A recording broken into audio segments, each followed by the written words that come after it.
Hey everyone, it's Brian Ross from Grace Life Bible Church in Grand Rapids, Michigan. It's great to be here with you as always.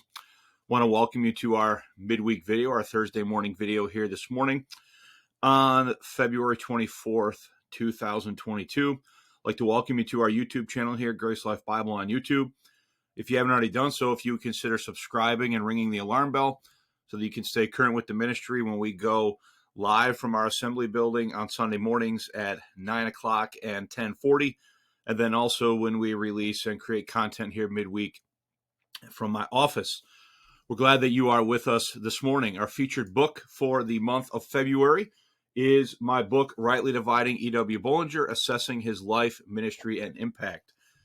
This will be the last week for a while that we're featuring this book. This book is about an important figure in the history of dispensationalism.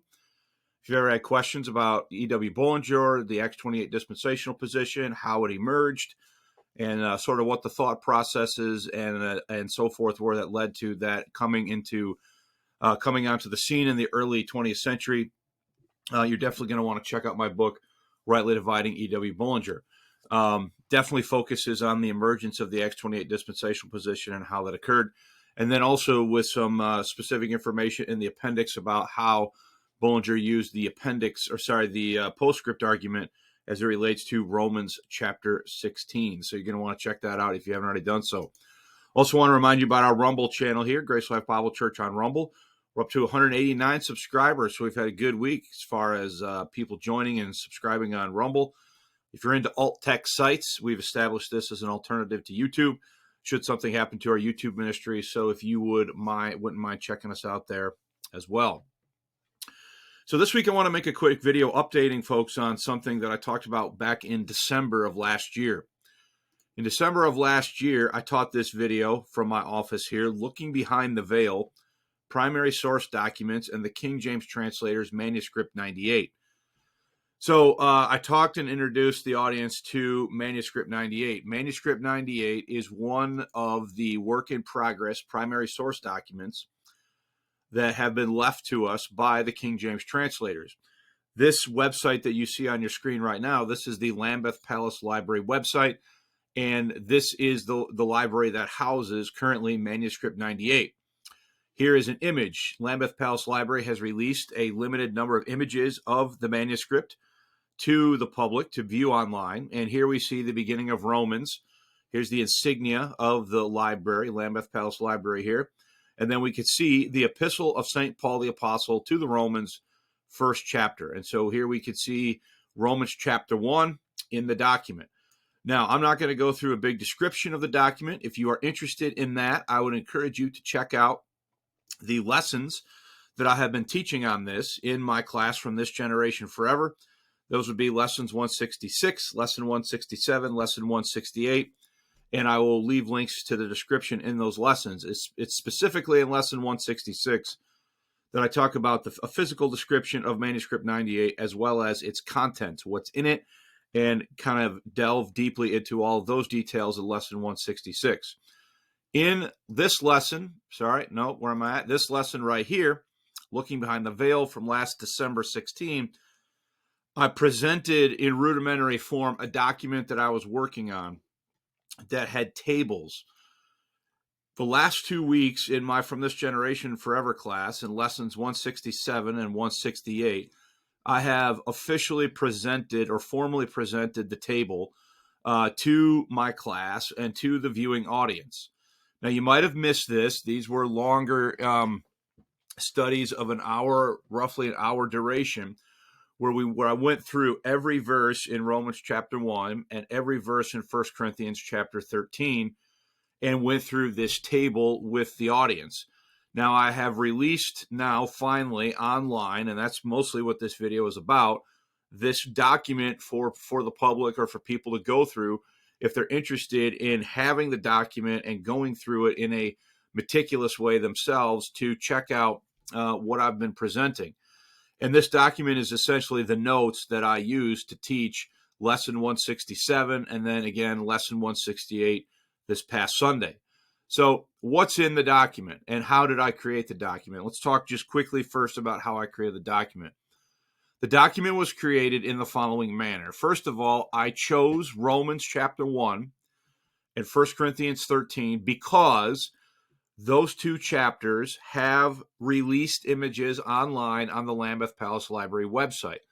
So in other words, right here, like we are literally looking at Romans chapter 1. Okay, this is the document. This is Romans chapter 1. If I went up here to the thumbnails, I could adjust this and we could also look at 1 Corinthians chapter 13.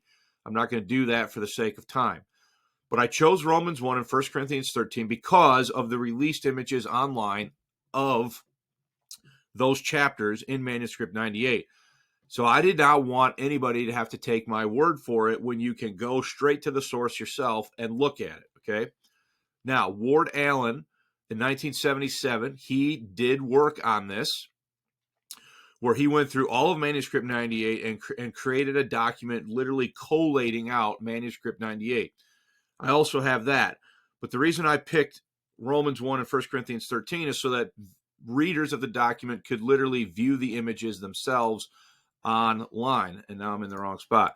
They could literally view the images themselves online. So in this particular document, if you go to the top, I believe this is page 2, here are links to the images on the Lambeth Palace Library website. So I used the actual manuscript in conjunction with Ward Allen's collation for manuscript 98. I also used my copy here of a 1602 Bishop's Bible. I was able to pull through a database, Early English Books Online, my own copy of a 1602 Bishop's Bible.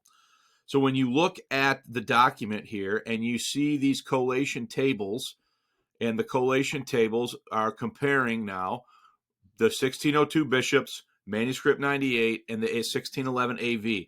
So I literally have in my possession and looked every verse up and collated out Bishops, the 1602 Bishops, the manuscript 98 readings with a 1611 King James Bible. And then there are comments here in the margin, all right?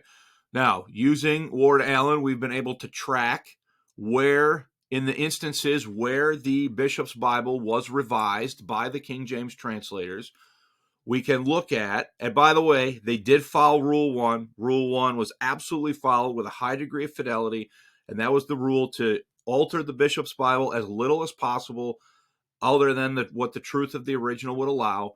And they followed Rule 14 in the instances where they determined, the translators determined, that a prior English Bible, be it Tyndale, Coverdale, Great Bible, Geneva Bible, etc., better match the truth of the original, that they should amend the bishops by those readings, okay? And so we can also track through the document where readings came from that end up in the King James and where they create their own original readings. Now, I'm not going to go through this whole thing and go to every verse here because you can do that on your own when you click on the link below to access this document for yourself. So what I just want to do is I want to underscore or highlight some of the main takeaways from this document. So to do that, I'm going to scroll down here, and at the end of each chapter, so all this that I'm scrolling through here is every verse in Romans chapter 1 with a collation showing you the bishops, 1602 bishops, manuscript 98 reading, the AV reading, and then comments and notes on the far right column. And then at the end, I have some summative information where we go over what the major takeaways from Romans chapter 1 are and try to sort of tee this up in a way that folks can really understand what's going on. But folks, it is amazing. It's exciting to me. We can look at the translational process of the King James translators in real time by looking at these primary work in progress documents, okay? So here are some summative observations now from Romans chapter 1. So first of all, we can look at the readings that were used to revise the bishops. And in this particular case, we can see that the King James translators were working off the Bishop's Bible as their base text, and that this is undeniable. Moreover, as they worked to revise the bishops according to Rule 1, they did so according to Rule 14. I kind of just mentioned that a moment ago. The translators compared a 1602 bishop's text against the original language's Greek, as well as previous English versions, and amended the text accordingly. The places where the bishop's text was amended in Romans 1, the revision statistics regarding the source of the alternative reading found in the AV are as follows. So in the instances where the King James translators elected to revise the 1602 bishops, the statistical analysis reveals that 19 times the alternative reading was provided by the Reims, 17 times by the Geneva, 16 times it is an original English reading to the King James translators themselves, 6 times Whittingham's 1557 Geneva New Testament, 4 times Tyndale, and 3 times Coverdale or the Great Bible. So, of the 65 revisions made to the 1602 Bishop's text of Romans chapter 1 by the King James translators, 16 were their own creation. The remaining 49 readings supplied by previous English Bibles, just as Rule 14 called for. Of these 49 readings, the vast majority were supplied by the Reims New Testament, 19. Now, again, a lot of you are going to find that to be an inconvenient fact, but it's true. The King James translators did utilize the Reims New Testament. Boyce talks about this in his notes, and there are wording choices, both in Manuscript 98 and in the final product of 1611 that are seemingly coming from the Reims. And then the second highest is the 1560 Geneva Bible. So what we can do then is we can categorize the revisions that are observable in Romans chapter 1. Okay, and we can look at what kind of changes are being made. So, by the way, this is my own creation here. This is the result of my own work. I'm not getting this part of it that I'm about ready to talk about here from anybody else. So category 1 are bishops, should say readings. I already see a mistake. Where the bishop's reading is accepted into the AV without any changes. So in other words, that is an example where the 1602 bishop's reading is lifted and put into the AV, no changes to the text at all. In Romans chapter 1, there are 3 verses that fit category 1. Category 2, bishop's reading is accepted into Manuscript 98 without any changes, but then amended in the AV. So it's originally accepted with no changes into Manuscript 98. Then later on, further revisions are made that show up in the final product of 1611. Category 3, the bishop's reading is amended in Manuscript 98 and accepted into the AV with no further changes. Okay? So, though that is a third category where I think I just misspoke on the last one. And category 2, it's a situation where the bishop's reading is accepted in Manuscript 98 and then further amended in the AV. In category 3, the bishop's reading is amended in Manuscript 98, and then the emendations of Manuscript 98 are accepted into the AV with no further revisions. So that's a third category there. And then we have category 4, where the bishop's reading is amended in Manuscript 98 and then further amended in the AV. So there's one emendation there's one level of revision indicative of Manuscript 98, and then there's further revision after Manuscript 98, and then you have the final product of 1611. And then we have category 5, which is bishop's readings that are amended in Manuscript 98, only to have all or some of the original bishop's reading reinstated in the AV. So these are cases where they originally thought that something in the 1602 bishops needed to be amended, only to later in the final product of 1611 reinstate what the bishop's reading was from the 1602 bishops as their base text. So then we can look at we can look at all of those. Now I just want to scroll. Then next coming up is the 1 Corinthians 13 collation. One thing I want to point out here that I failed to in my video from Sunday on lesson 168 is, look, this charity thing in 1 Corinthians 13, the bishops already has charity in all of these verses, and the King James translators are electing to keep that reading. They are not creating that reading. That is not original to them. Those readings of charity here are readings that were already in their base text that they inherited according to Rule 1. Now I'm going to scroll through 1 Corinthians 13. You can check out the collation yourself there in the link under this video. I have the same data process here for 1 Corinthians 13. I'm not going to go through that. You can check that out. I want to go to the conclusion, okay? So the collations found in this document demonstrate the following summative takeaways. Number 1, The 1602 bishops served as the base text for the King James translators. Folks, this to me now, we need to put to bed and put to rest once and for all time any chatter in pro-King James spaces that they did not follow Rule 1. It's absolutely not true. The folks that said that did not know what they were talking about. They did not have access to the documents, and so they just said things that weren't correct, okay? Rule 1 was absolutely followed, and it was followed with a high degree of fidelity. In fact, Manuscript 98 makes no sense. It makes no sense. The document here, it makes absolutely no sense unless a 1602 bishops is serving as its base text, okay? Many bishops' readings were moved forward into the AV without alteration. And then, as I've already said, Rule 1 was followed with a high degree of fidelity. So at least 2, if not 3, stages of revision are visible here, okay? Or more.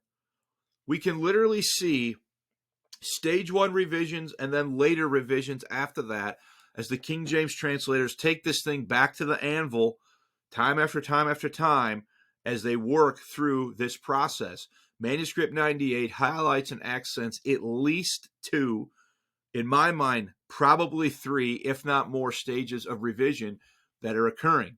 And you can see them happening when you look through the collation. Rule 14 was followed in conjunction with Rule 1.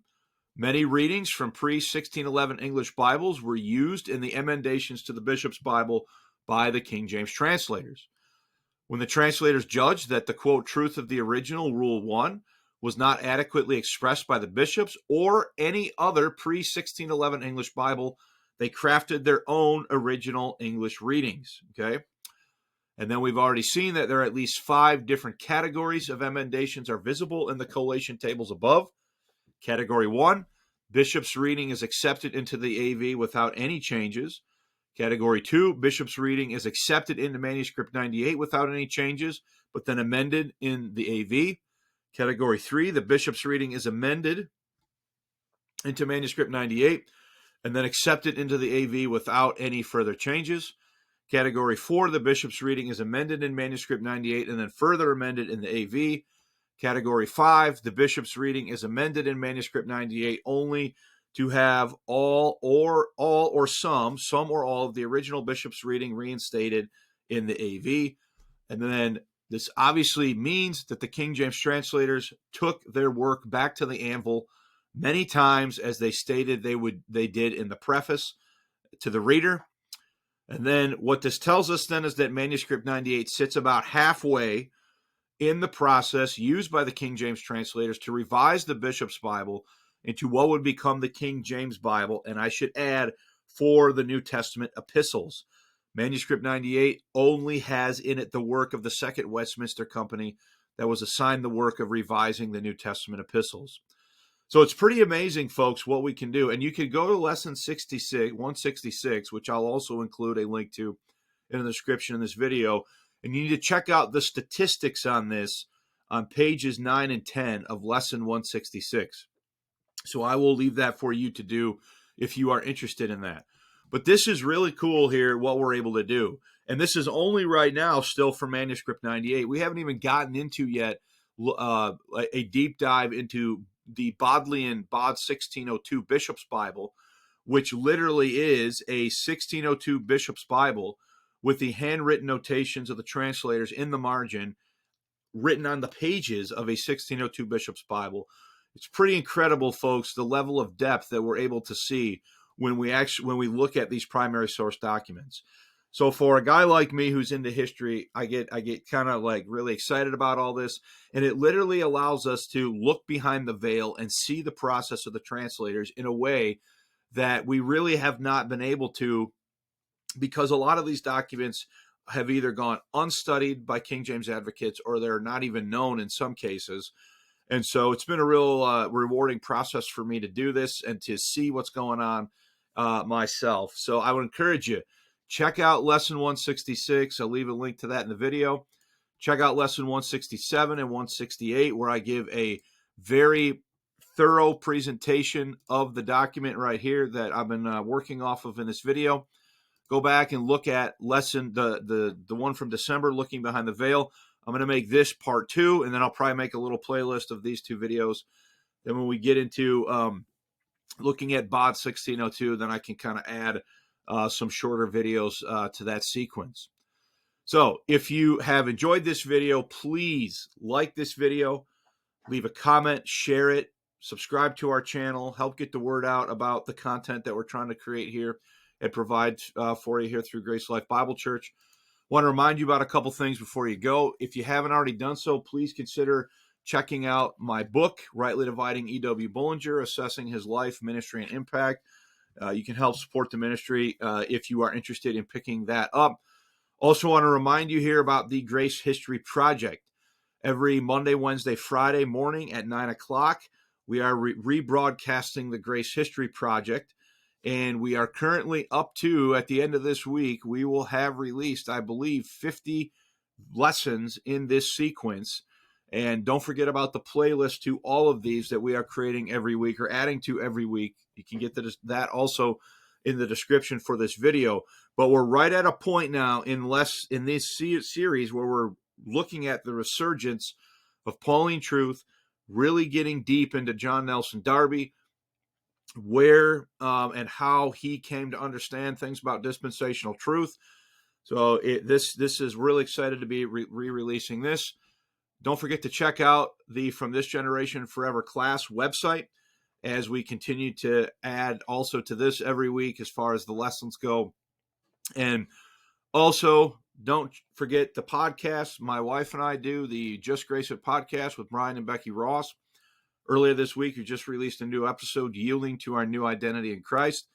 If you haven't listened to that, you can check that out. Just a couple quick reminders here. Bible Reading Challenge, 2022 Bible Reading Challenge. Here's a couple different reading plans you can choose from, 2 videos describing what the challenge is all about, and then some links to King James Reader's Bibles if you're interested in picking that up. And then a reminder about live streaming. We live stream on Sunday morning from the Assembly Building at 9 o'clock, the adult Sunday school class where we're currently doing From This Generation Forever. And then at around 10:40 from our main service in our main auditorium. Please check that out. We are on YouTube. We are on Facebook. And now you can check us out right here on the church's homepage by clicking on the live stream link at gracelifebiblechurch.com. Trying to provide a lot of different avenues for edification for the body of Christ. We appreciate anyone who supports the ministry. We covet your prayers. Obviously, we appreciate any financial support that you could give and partnering with us here as we try to do the work of the ministry. We appreciate that. Before you go, most importantly, if you have never trusted Jesus Christ's death, burial, and resurrection, and his shed blood on the cross as the only total complete payment for your sin, do it today. Don't let another day go by where you don't rest your faith in the faith of Christ and what he accomplished and what he did for you at Calvary through his death, burial, and resurrection.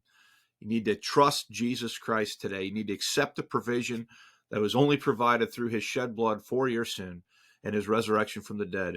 When you rest your faith in the faith of Christ and what he did for you, the very moment you do that, you pass from death to life. You receive eternal life as a free gift. He'll take you out from under the kingdom of darkness and translate you into the kingdom of his dear Son.